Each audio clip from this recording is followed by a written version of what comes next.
Hello, hello, and welcome to another moment with Vivacious as we build our lives, build our world.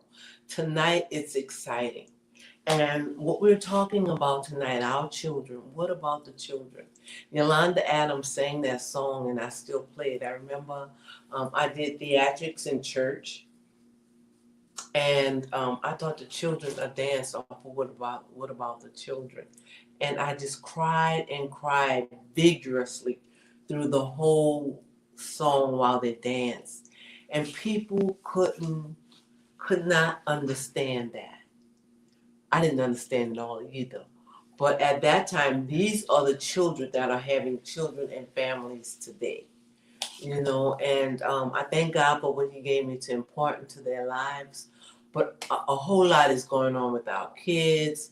More and more and more stuff we hear every day. I just, right before I came on, and I hope she joins us tonight, I had someone mark up our children and everything they're going through. Sometimes it's not them just being bad.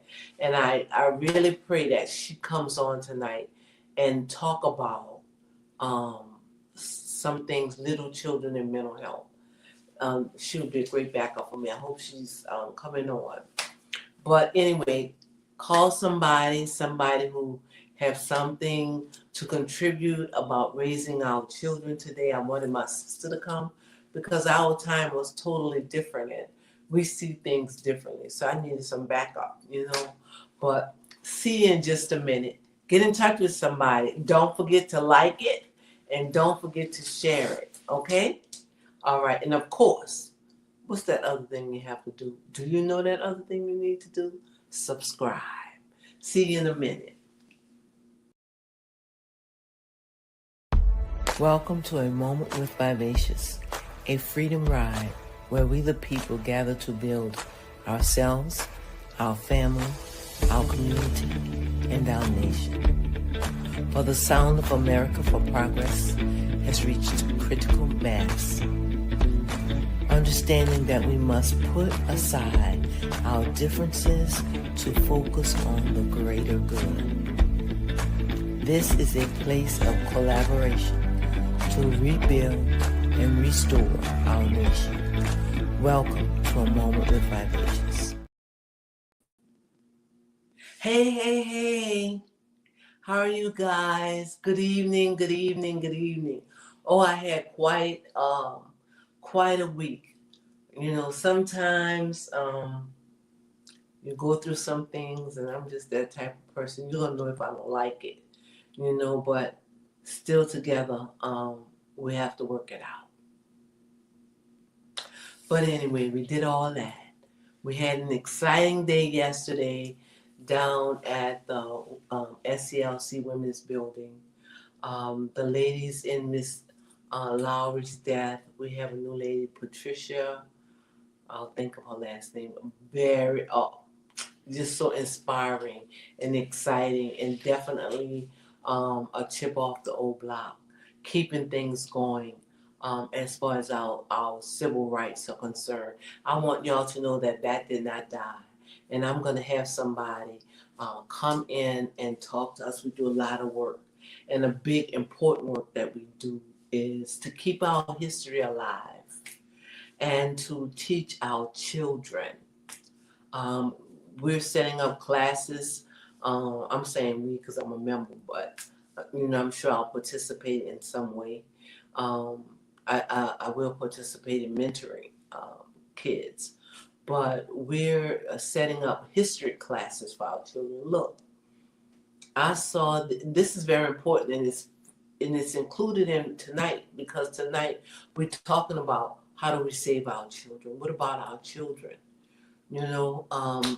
So we're setting up the mentoring classes over at SCLC.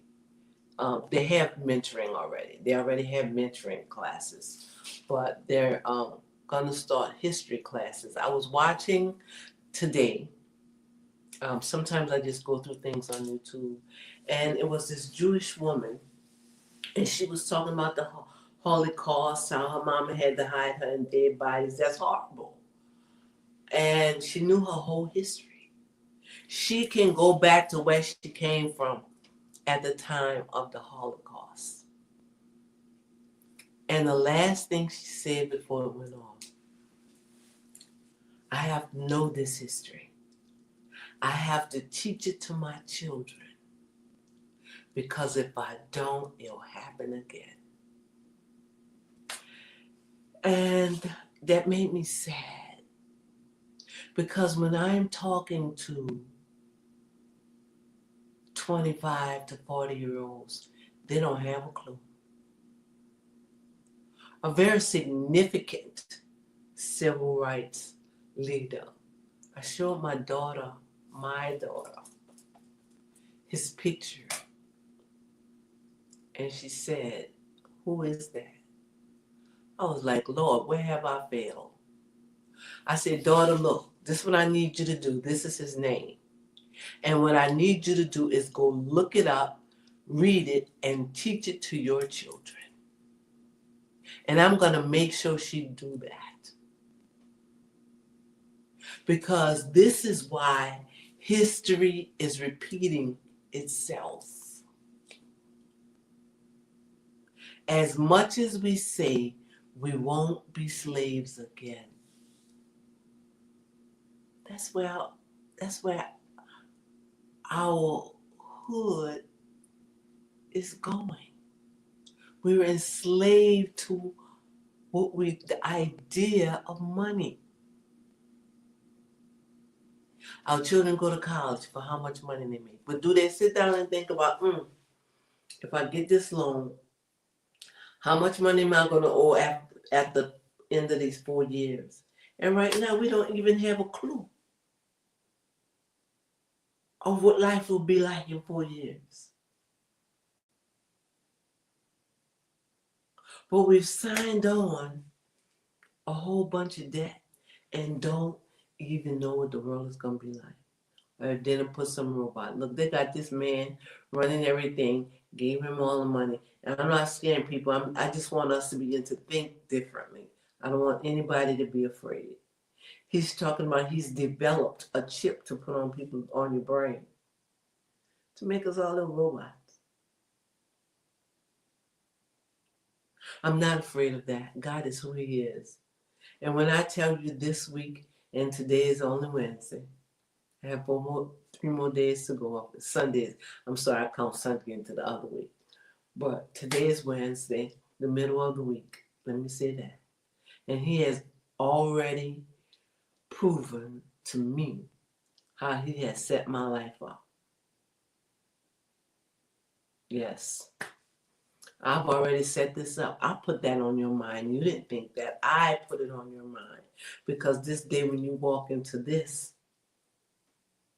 and then I thought, no wonder people want me to think, my feelings was hurt, but want me to think you're taking something from me. You can have it. Because my God is way past awesome.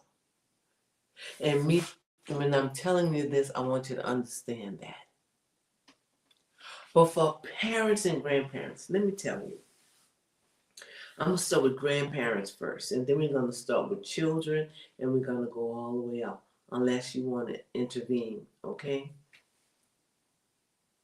For me, my grandparents died. I can remember my 2 grandmothers, 2 worlds apart, okay? But when I went to school, children would talk about their grandmother and what their grandmother did, and that's my grandmother and my grandmother. So after I had my daughter, and after she had kids, I told her even when she was young, if you ever have kids, I'm going to love them like nobody else I've ever loved before. And when I tell you I love my grandkids, I love my grandkids. I love my daughter. You know, that's a different spot. You know, she's my child. But my grandbabies, oh, I love the 3 of them so much. And what's important to me is that I implant great memories. And sometimes I sit down and just look at their pictures. their pictures. And I look at their mother's pictures and I look at their pictures and memories, my heart just get overwhelmed. And one of my granddaughters, when she was born premature. And I went and I was holding her, and the nurse had froze the milk. You know, my daughter had froze her breast milk. And the nurse thawed the milk out and brought it to her. I said, "You're not going to warm this?" And she said, "No." I had a whole conversation because I wanted my grandbaby to have warm milk. Okay. But I went ahead and followed the directions after I said it about 5 times, different ways. And she covered herself every 5 times. So I guess I could believe you now. And I gave her a bottle. And when I burped it up, it was like a bond. I put it by my heartbeat. And I talked some things to that little infant. So I want her to know I want us to have a bond. And today we do. We have a very strong bond. But you know, the way my daughter raised her kids is nothing like I raised her. And I believe that children should be able to go anywhere in life and be able to function on every level that life has to offer. You know, nothing is too bad. I was in the ghetto. I took them to the rally and everything downtown, the protest. Yes, they've been to the protest. But I went to visit them and I made reservations at Brennan's. And I had planned to call the Uber, and the Uber would take us. And when you go to Brennan's, you have a dress code. They had to be all dressed up. And I want y'all to know we never made it to Brennan's, okay? I don't know if my granddaughter got sick on purpose, but she was sick till she thought time was over. So then I said, okay, let's get dressed up, and we're gonna go anyway. And we'll call and see if they have any open tables. And I want y'all to know we almost literally had to fight because my grandbaby did not want to dress up. So to make a long story short, that part I never got them to go to fine dining. They have gone to fine restaurants and all of that stuff. I mean hotels, but just a day at Brennan's where you have to catch the Uber, and it didn't work. Okay, and this is how close they are. I got my grandson a suit, and we went out and we bought that Nike shirt and that he wanted to wear that suit, and he got those bad little shoes. So eventually he held out as long because his sister said, "No," I heard him tell him, "No, don't put it on. Because if you put it on, she's going to want to see us all dressed up." And he held out as long as he can. He put the suit on. I was like, okay, they know me. Okay, come on, let's all get dressed up. Y'all, we almost literally had to fight. So we ended up going to Longhorns. Can you believe that? We ended up at Longhorns. I said that to say, first of all, parents and grandparents, because some grandparents are raising their children. I said that to say it's not going to be all like we did it. It's a whole new world. And if they did it all like we did it, I was just looking at this young man that came in, and he was all brokenhearted because his mama taught him truth. I can tell. Truth and obedience and walking the road. So he got a girlfriend. I think he was in 10th or 11th grade. And he got a girlfriend.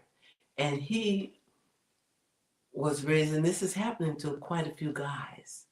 He was raised how to treat a girl. If this is your girlfriend, I'm just imagining the way we would have years ago. And this is it. And you open the doors so he treated her like, like she could never have received it probably. I don't know the little girl, and I'm just listening to how he talked to me about his heart and imagining, his hurt. He didn't tell me their story. He talked about his hurt. And so I say that to say, you can't raise the children the way we were raised and we raised our children. Not that we were perfect, because the world will eat them up.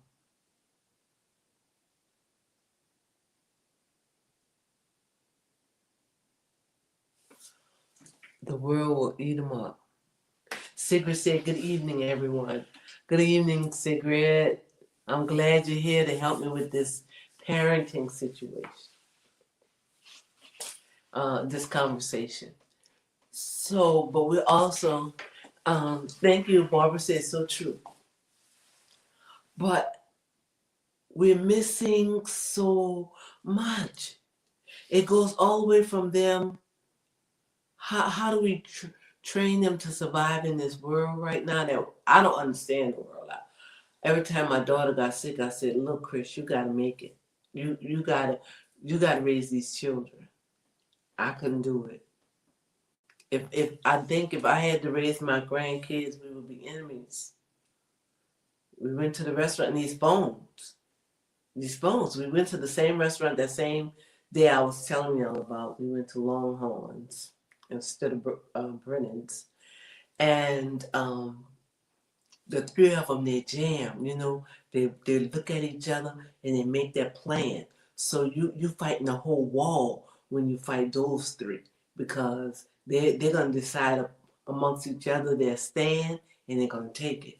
So I had to devise, it was like a wall. I had to devise a strategy to get past that phone. Everybody's phone. So I had to go for the hardest. I had to go for the hardest one first. So in my mind, I said 1, 2, 3, and I snatched her phone. I was so glad my daughter told her she better not ever curse out her mom, because I might have got it that day, but I had the phone. But once I got that hard one's phone, I had the other one. I got the other 2 phones. I said, we come to talk. Okay, Nana, what you want to talk about? I want to talk about y'all. I have to know y'all. Y'all should ask me questions. Y'all should want to know about me and what it was like for me when I was young in my world. How you going to know your history? How you going to know yourself? Your grandfather's not here. You should want to ask me questions about him. You should want to know about Glenn and who he was, because that's going to help you know about you. And of course, at that time, I gave him a little of our history as a people.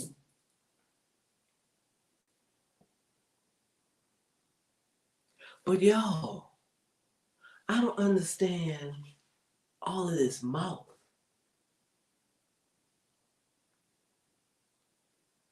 All of this mouth the children give you.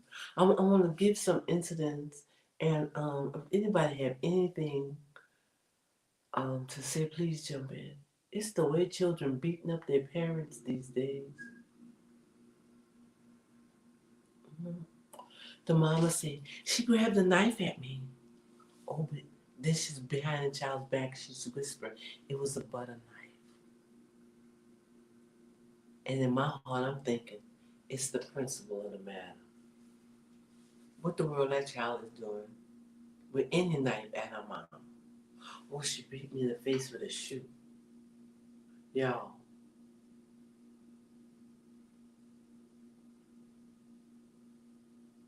I think I would have been in jail if that child would have tried to hit me with a shoe.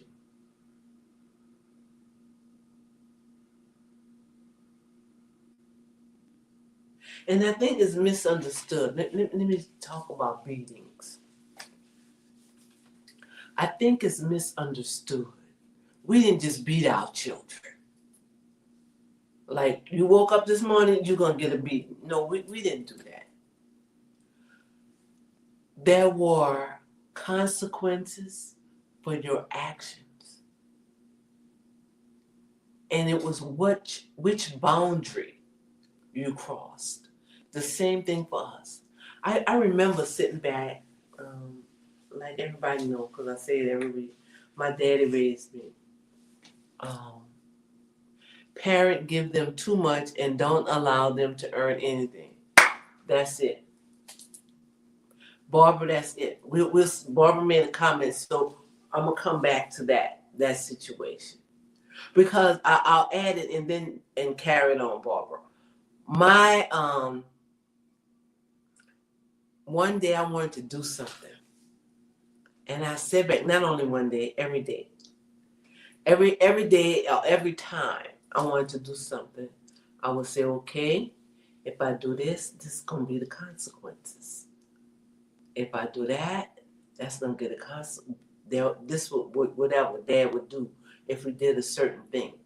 But I knew when I crossed this big line that I would get a whipping. I hardly ever caught a whipping. I think I might have caught a whipping once or twice, but half of that was hiding out. But anyway, this day I wanted to do it, so I knew I was gonna get a whipping, and I wasn't gonna get out of it. But I had made that decision to do that horrible thing. But these days, Barbara's right. There's no consequences. There's no consequences.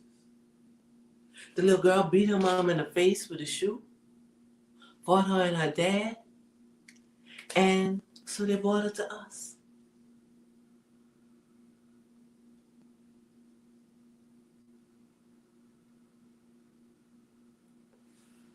Children have phones. I can't talk about that without talking about mine because my grandkids have phones. I buy them the same phone I got. What? Not the same phone. The same services.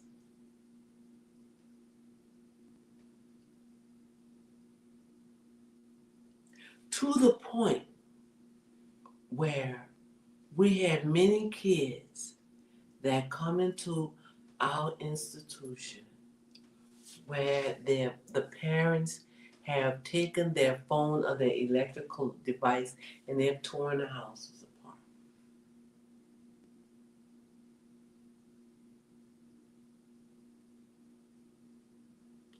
There's nothing these kids don't have. They can be living in a hotel.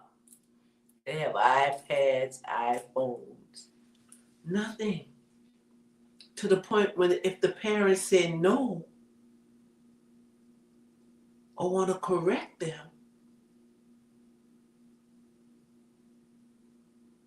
it's like, oh, I don't know if this is good for me to say, maybe I should marry. It's like all hell breaks loose.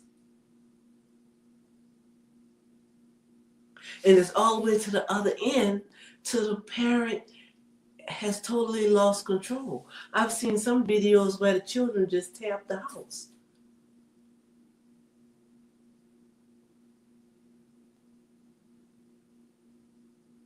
There's no boundaries. There's no boundaries.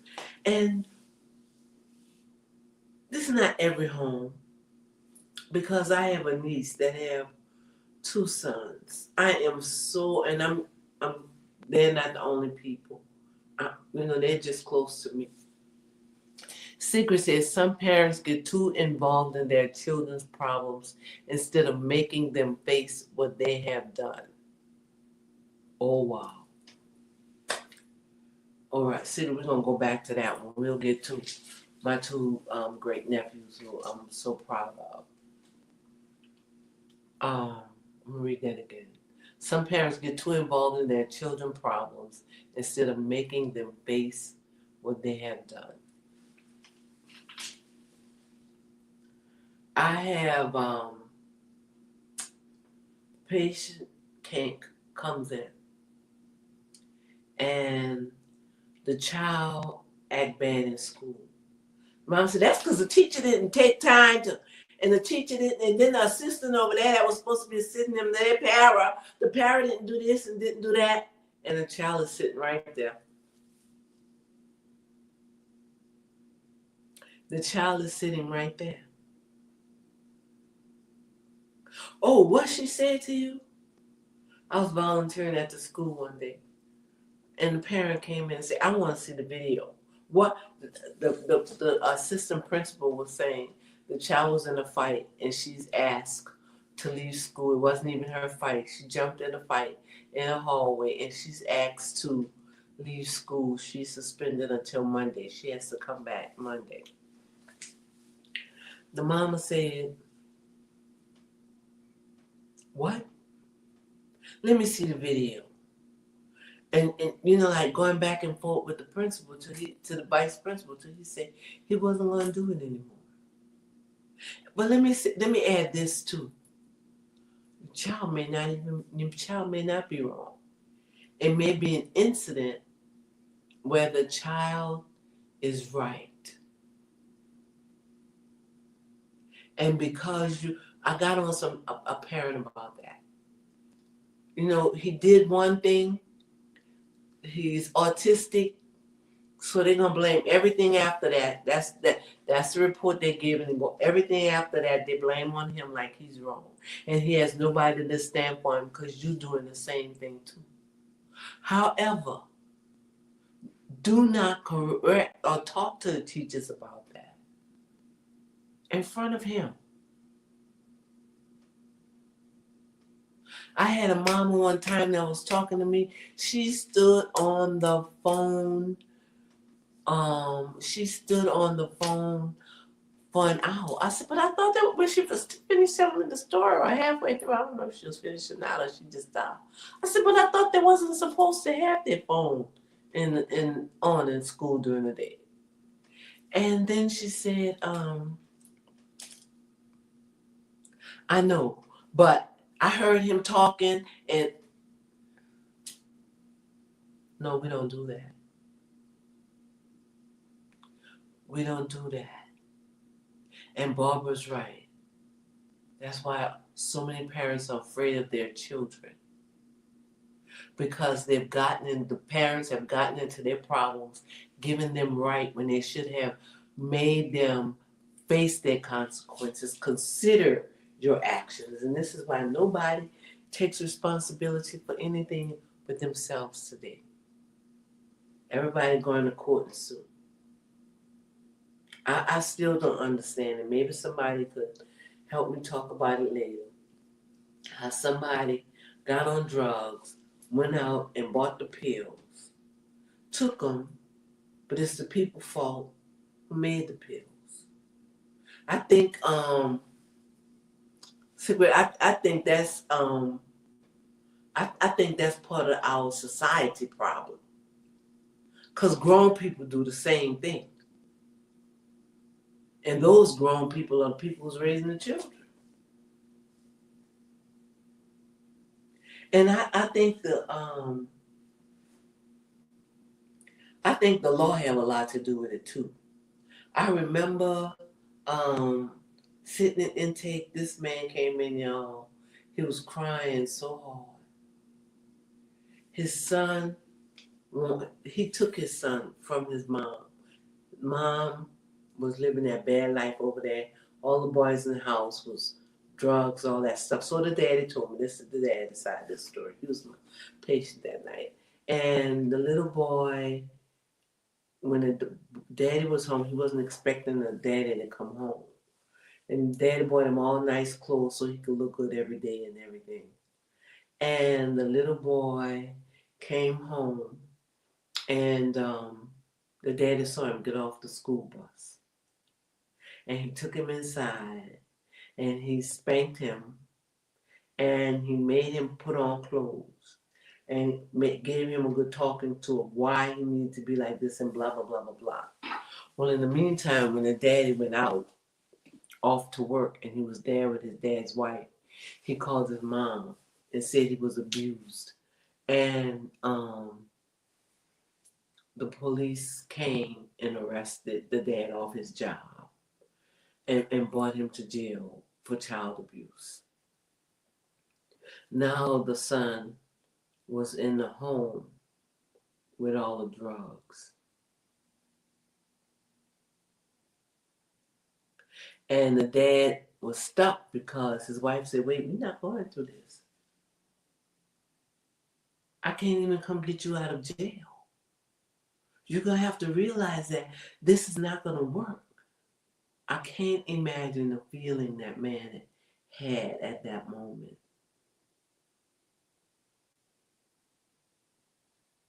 And some parents have become such the child friend, they're afraid of being beat up by the parent. And I don't want it to sound like I think every child is bad. Look, my two nephews, I told you that I'm so proud of, they're going to take care of their mama, their daddy.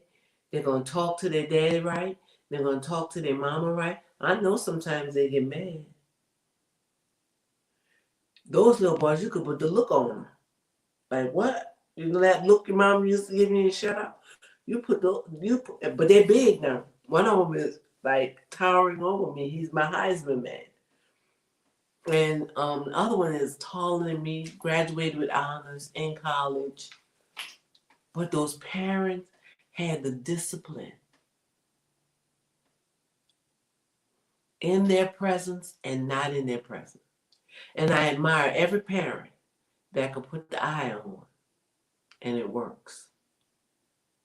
You know, we don't believe in our children having fear. They're having fear of the consequences of their parents. Not fear of their parents, but fear of the consequences when they don't do the right thing.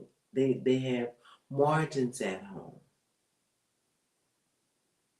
Nowadays, children are cursing their mom out. You know, we couldn't say a lie.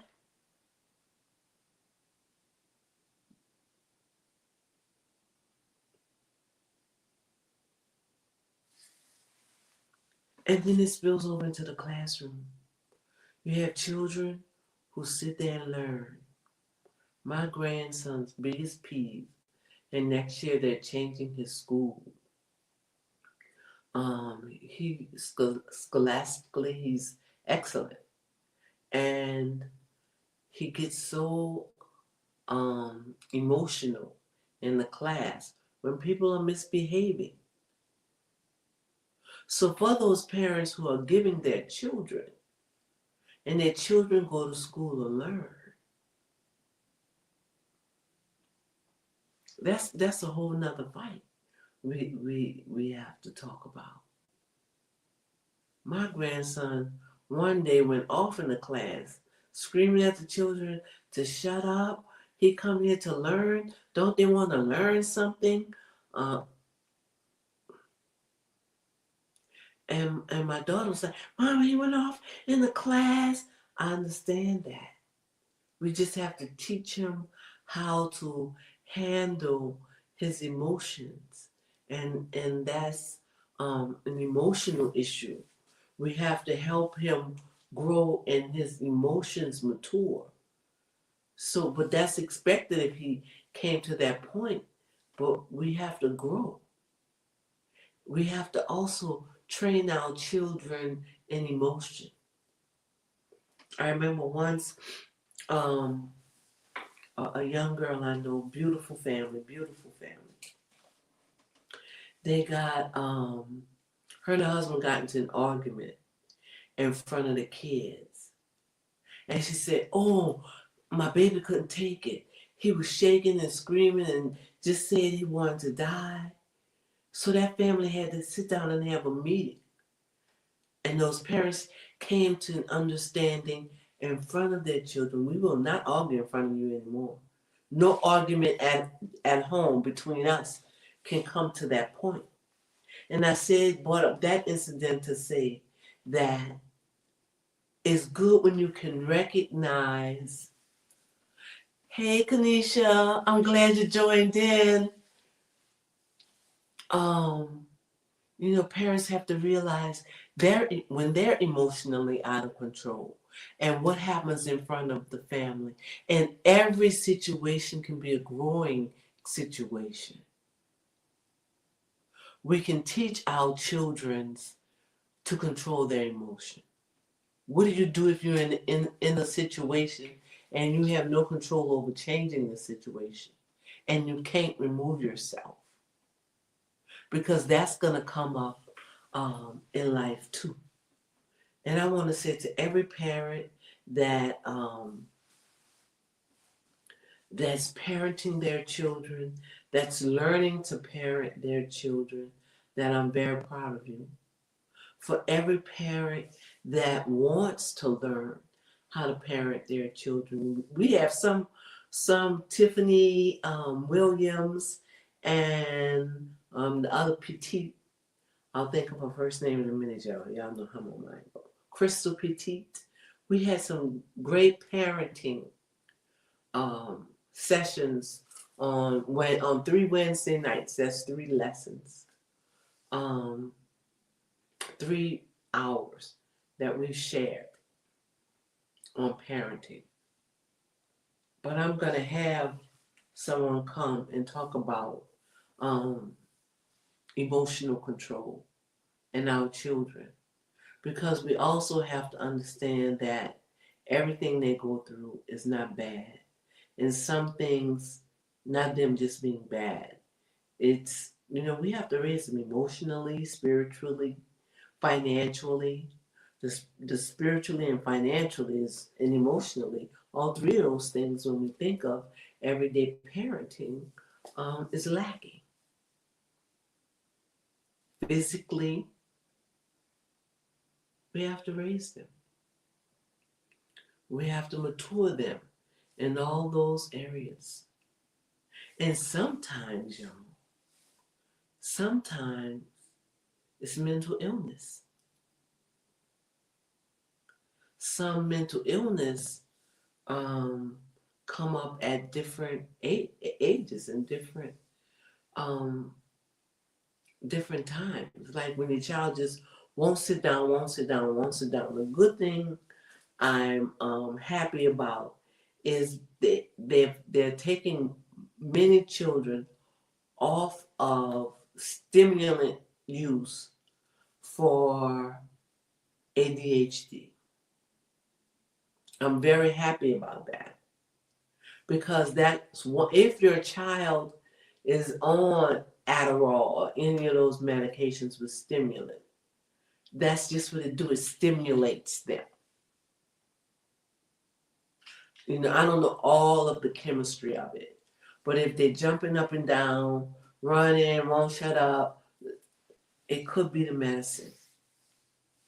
But there's different medicines now, Strattera, different medications to treat ADHD that does not have narcotic, that is not narcotic, that don't have stimulant. And please be sure your child is tested, fully tested, before anybody gives them medication for anything.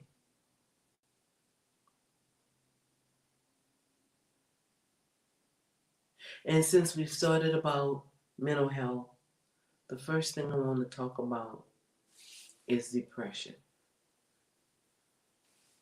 Our children are wanting to commit suicide at record-setting rates.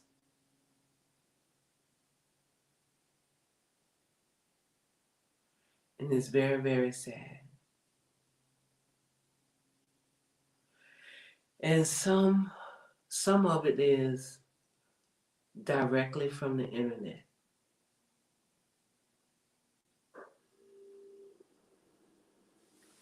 One young girl came in and she had carved into her legs. It showed her how told the internet, whatever she was watching, it said carve in death. She carved in death. They get sad. Some of it, sad things happen. They're in a bad situation at home. So many families are living in hotels. They're in sad situations. It's embarrassing. Um, some for different reasons. on the internet, they've gotten hooked on drugs and they're sad, got hooked up with the wrong person on the internet, now they're on drugs, and you don't know if your child suddenly personality begins to change, and that child, Candy, you nothing like yourself. What you doing? What become suspicious? Search their rooms, search their internets, know the different sites that they're on that internet.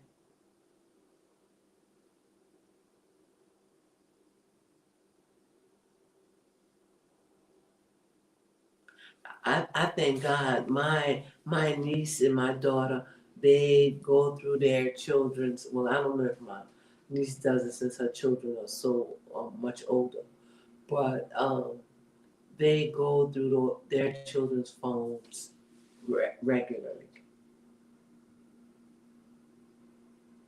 And there's no such thing as privacy. When she went through my phone. Your phone, oh, girl, how much that bill was last month? Oh, I thought so. I don't know, my mama paid. Parents, but most of all, don't forget that you're the parent.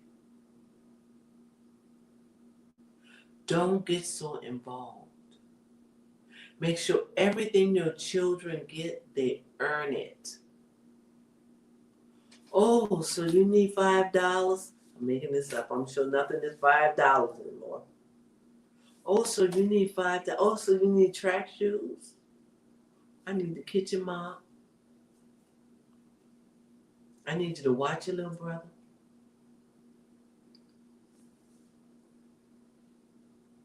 Again, I don't know how y'all mamas these days and grandmas that's having to raise their children deal with those moms. Because one thing I can't stand is she. She, who you talking about? My mom, well, you say mother, my mother. But for so many reasons, in some situations, the children are so burdened with life.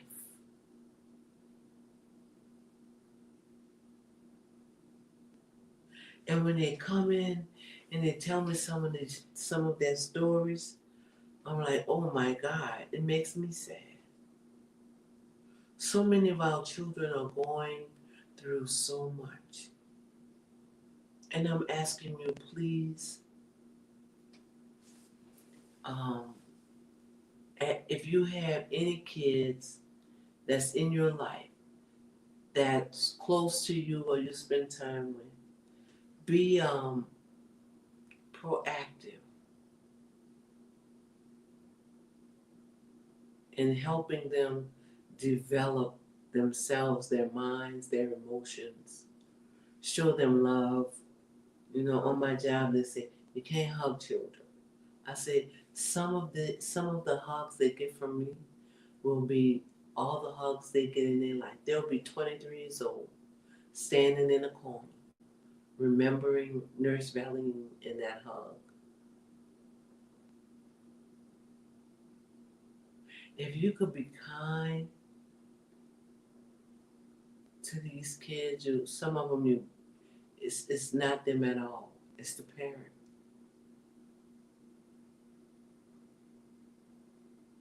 You wouldn't believe how many children come and call me mama and grandma. I let them because that little bit of love will take them a long way. So sometimes when children are out of control, they have learned all of this stuff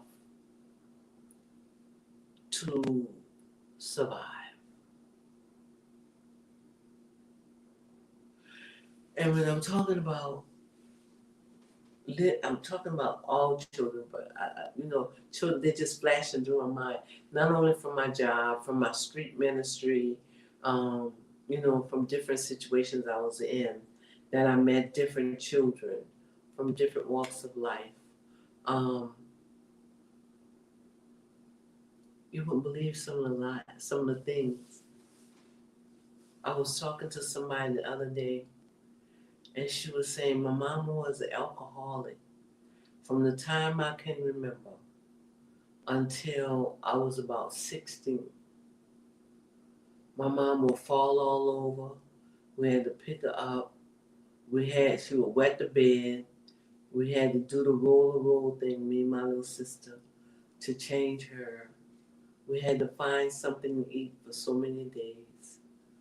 Um, so when we see those little children and they come, whether it's in school or if it's in church, um, we don't know what they've been through at home. They can't smile. They're angry.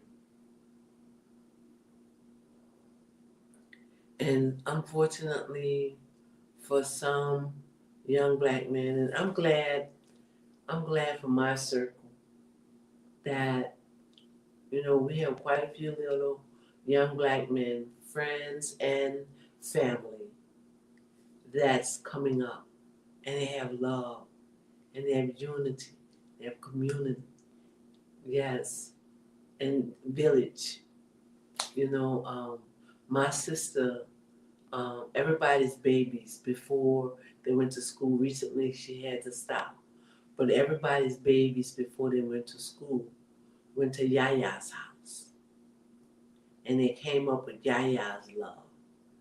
And right now, they all still want to come back. Some of them were friends, some of them were family. Um, and my sister took time. I remember she had this one child that had this disability, and they said he'll never talk and he'll never learn.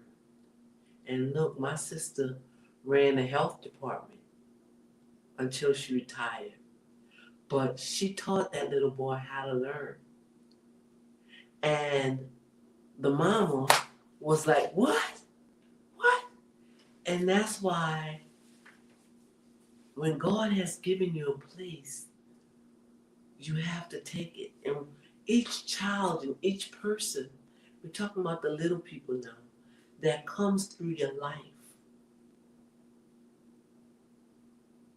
is for a reason and a purpose. And how God has blessed you, your gifts, share them. Don't take them away. And that's one thing. I'm just so very proud of my sister and who she's become, because the young people can flux to her. They're gonna pass her way. When they have their trouble. And let me tell you something about her.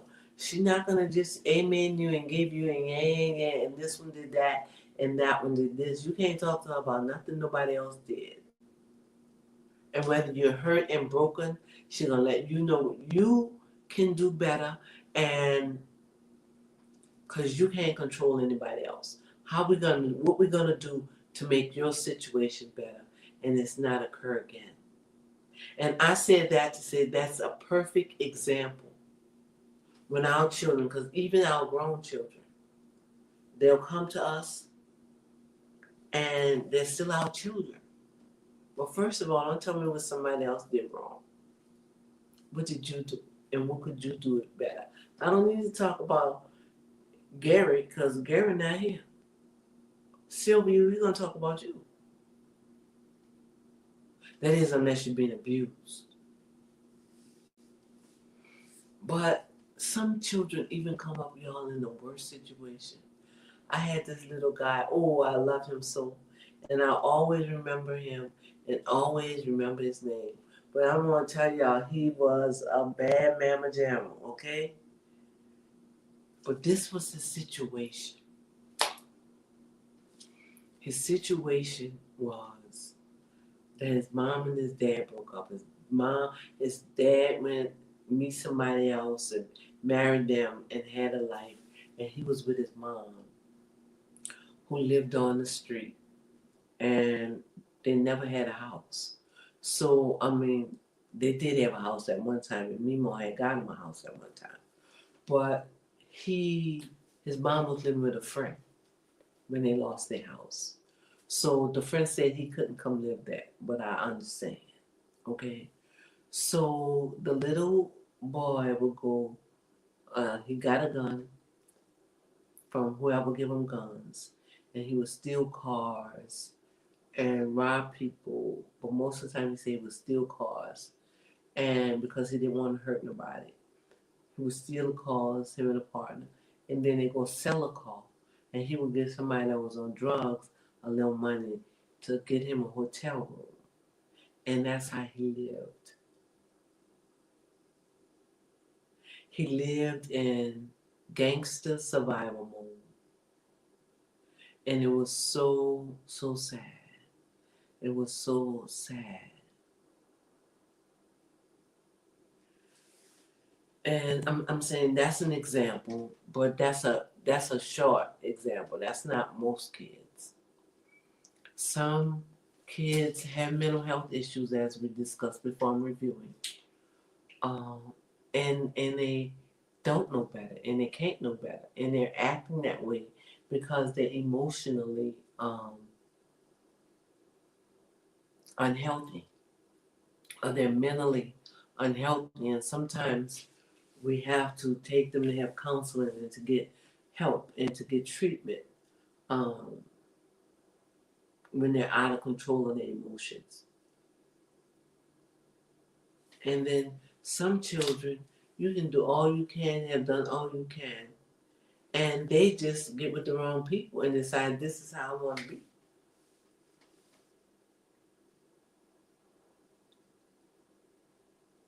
And some parents, like Barbara said earlier, just give their children too much. And like Sigrid said, they don't understand parenting. They don't know parenting. They want to be the child friend. You're not their friend because once you become their friend, you can't correct them. And once you put another adult down, especially a teacher, in front of them, y'all, those videos where the children was beating up the children are real. The children was beating up the children are real. But it's hard to judge that area. That's why you should meet your child's um, teacher at the beginning of the year. Y'all should develop a relationship. How do you grade? How do you bring correction? How do you bring stabilization? Um, but I want y'all to know these children out here cursing adults for real. They're cursing that teacher for real. Some of them. And the teachers getting cursed so bad I can understand why they're cursing them back.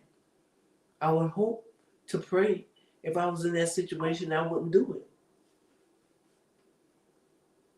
I hope I know myself better than that.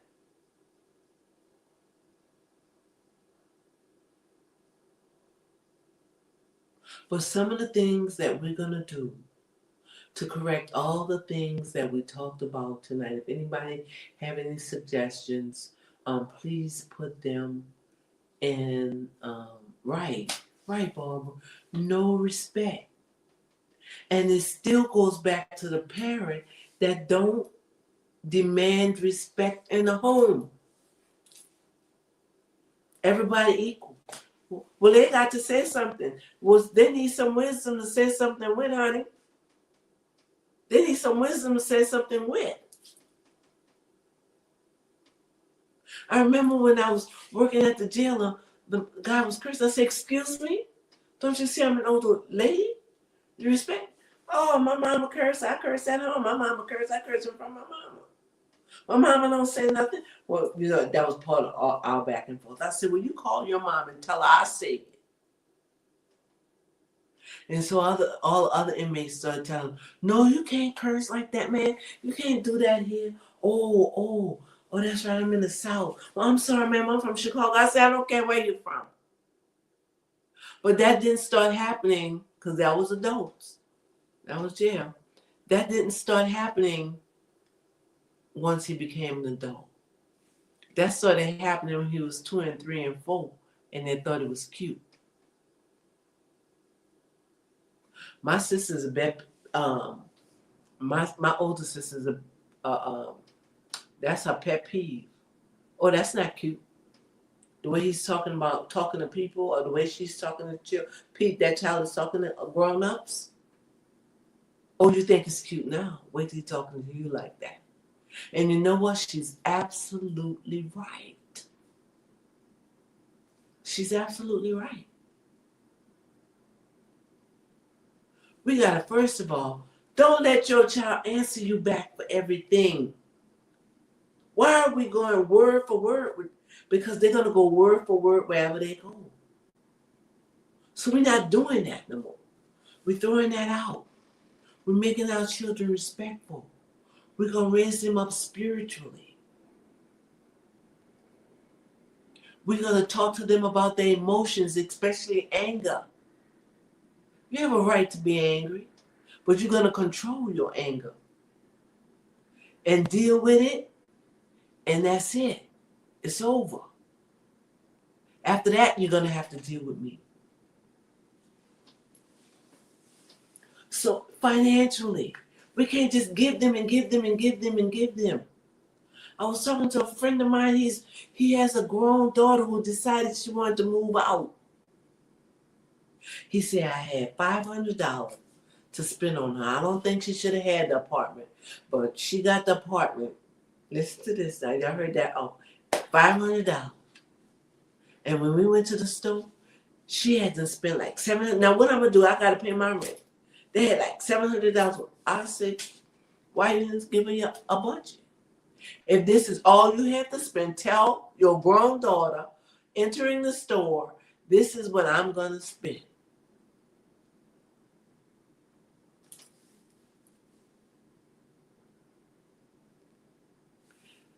Set a standard of behavior.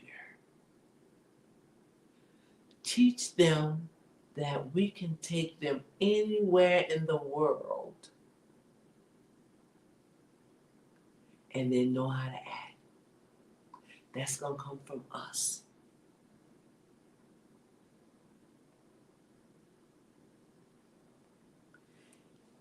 Begin to teach them reading, writing, addition, and subtraction at home. Teach them who they are. I listen to some of these young girls talking, and I said, oh my God. And she got this many children at home. They're all going to be confused.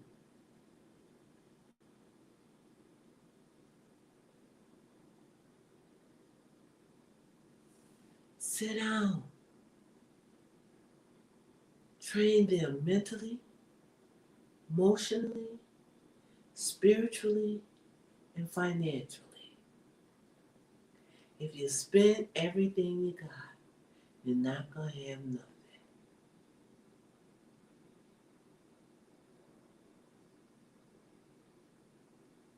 And the love of money is the root of all evil. Don't teach your children, do not love money. Because if you love money, money is going to be your God, and it's going to control you. And you'll do anything for it.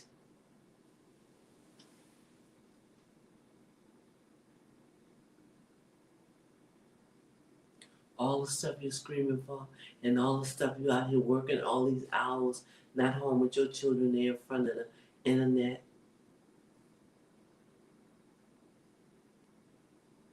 It could end up being a cause of death. I remember once somebody told me, because I didn't do nothing. I'm not responsible for any of that. And you know what I told them? Well, the assassin is not the real murderer. The person that assassinated him is not the real murderer. Who's behind the murder for real? Because you throw a brick and hide your hand.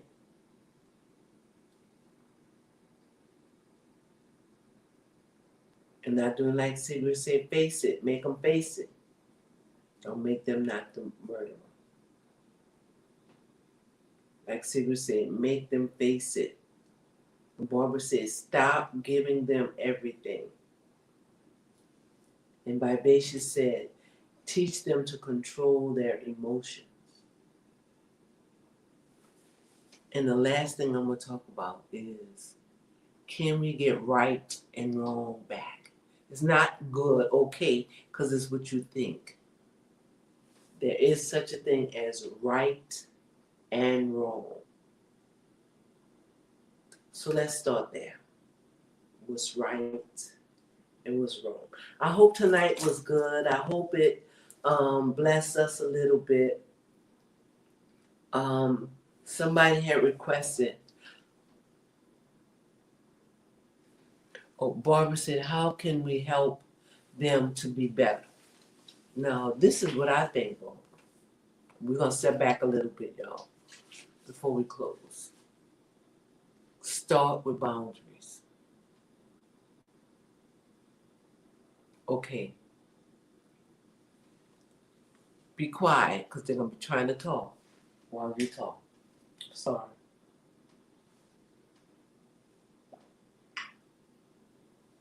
I need you to be quiet and listen. And when I finish giving you these rules, I'll give you an opportunity to speak.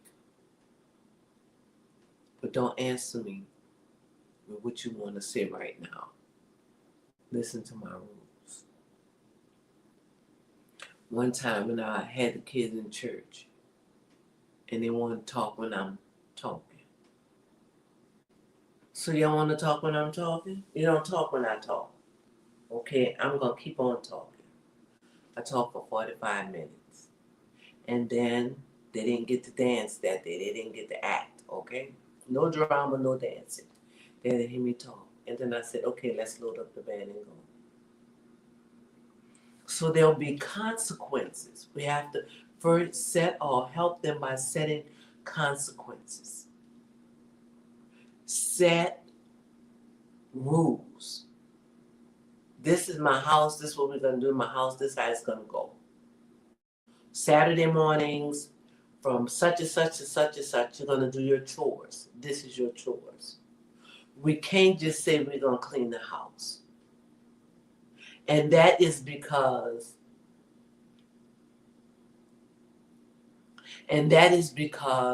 we want a shoe to fit. We don't want them having to decide how to do it and what to do it. So we're going to set certain rules. Sigrid says by putting the parents in parenting class. That's a good idea also. We can start parenting classes because we're starting history classes. We can start parenting classes, absolutely. But if you have strict, I don't mean strict like bam, bam, bam.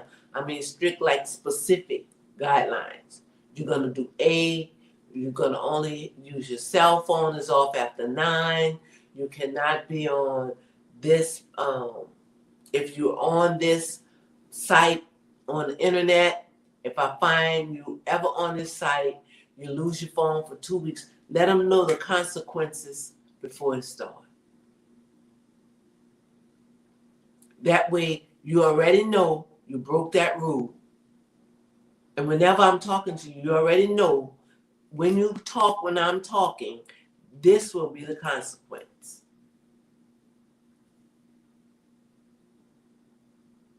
So you're not going word to word, mouth for mouth for me anymore. We have to organize it exactly how you want it to happen in your house. Some parents believe in, they got to be able to say how they feel. Well, you get to say how you feel after we discuss all of this. But first, we're going to hold you responsible. And if you want to try to explain it to me after, I'll listen. After you didn't follow the rule. But the rule is ABC, and you did none of it. So what's the consequences when the rule is ABC and you did none of it? And Sigrid is right. If you need parenting classes, if you're stuck, if your home is out of control and you need help, go to Vivacious Speaks. Look up Tiffany Williams, two tapes, and um, Crystal PT. I'm going to say that first. But then you could go to YouTube and press parenting. Parenting an 8-year-old. Parenting a 7-year-old. If you have insurance, call a counselor. If you have a church, people don't have churches anymore, which is sad. But if you have a church, I was a counselor at the church. I was a certified counselor.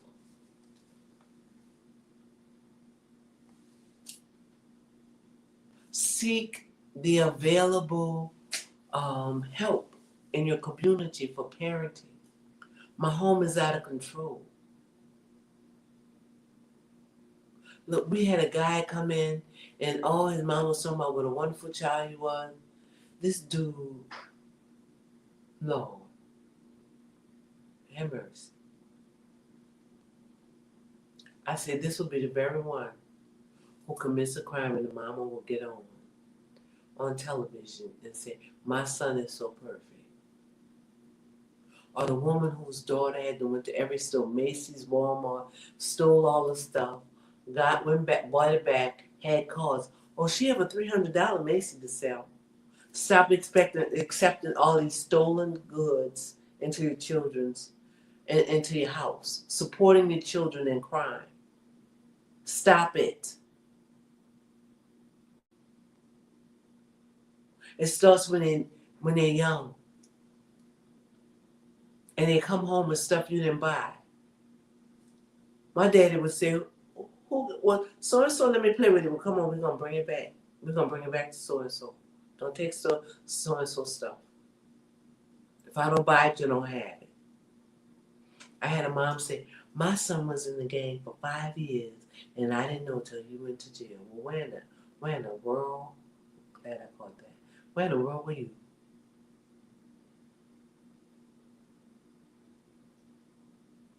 If he was doing major things in the major gang, then where were you?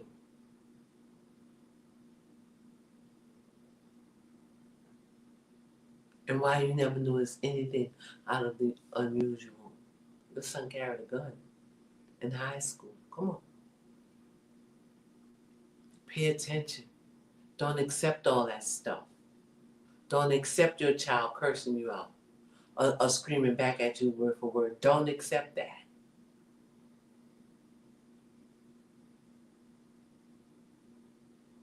And get help. And talk to your friend. If you see your friend got it going on over here, oh girl, Johnny would never do that. Get help. Let's become that neighbors again. Let's become the village again.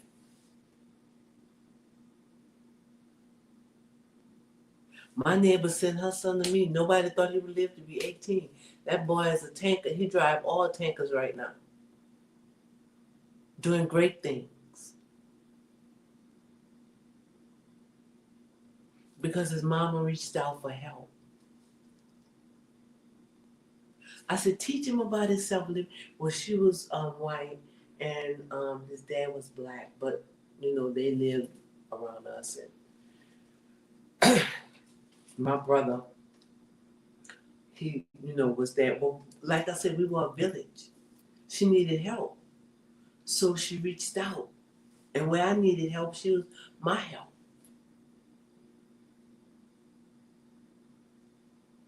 Get help. Don't try to do it alone.